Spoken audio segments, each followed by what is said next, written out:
This is a continuation of a YouTube teaching, and I know many of you have been following my last teachings on YouTube, teachings on Warrior Seed Syllable, and I have received a lot of wonderful feedback from many people, and I'm very happy to hear that, and that I decided to do more. So as it's continuously benefiting many people, and this is clearly seems like a wonderful a tool. Media is this wonderful tool. The technology is a wonderful tool to break the boundaries of many boundaries to able to do this, so that not me that I have to go to many people or the people have to come to me. This still is possible to communicate some teachings, so I'm very happy to do this. And so those who have been watching it and kind of really seriously trying to follow practice, and I'm very happy you're doing that. But I also, if this is very meaningful to you, then I'm going to ask you if you can also let a lot of other people know, basically take little initiative to put together a bunch of the addresses together and inform other people who might be benefit, that friends of yours and so on. So that will be, I'm requesting, especially those you feel it's a very beneficial things for you, and so we can, that this is how we can share with more people. And this is, I will feel wonderful as I'm putting my effort and energy to do this, and also all my students who's giving me support to do this. In the Bon Buddhist tradition, the goal of our life is to achieve a full liberation, or the Buddhahood. And the Buddha nature is in every sentient beings, not only human beings, but every insects and any animals. We all have the same Buddha nature, and our life is, the meaning of this life, important part of the meaning of this life is to achieve that. So Dharma, there are three principal pathways.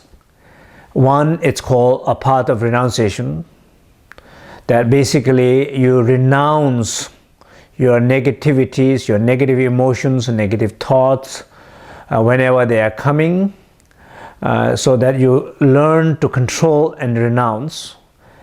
That is more like a part of the sutra. The second part is the path of transformation, a part of the tantra. Basically, it does not necessarily renounce the things and renounce the five poisons and ignorance, but it's trying to work with five poisons and transform those energy into a five wisdom. So basically, it's the path of transformation. And finally, the path of liberation is the path of dzogchen, which is very much like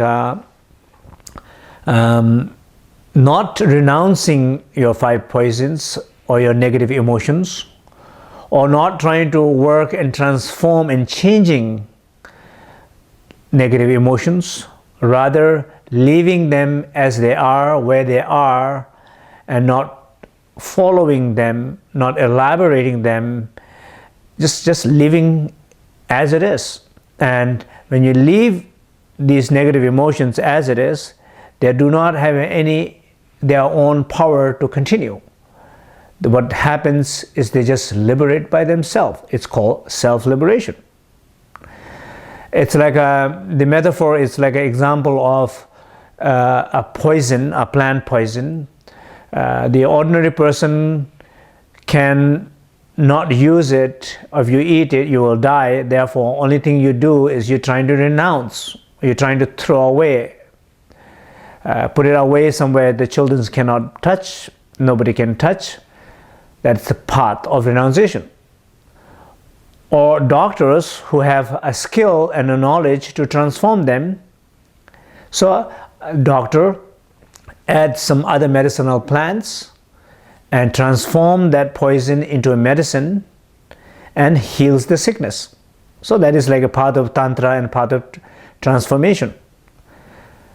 And the peacock eats the poison.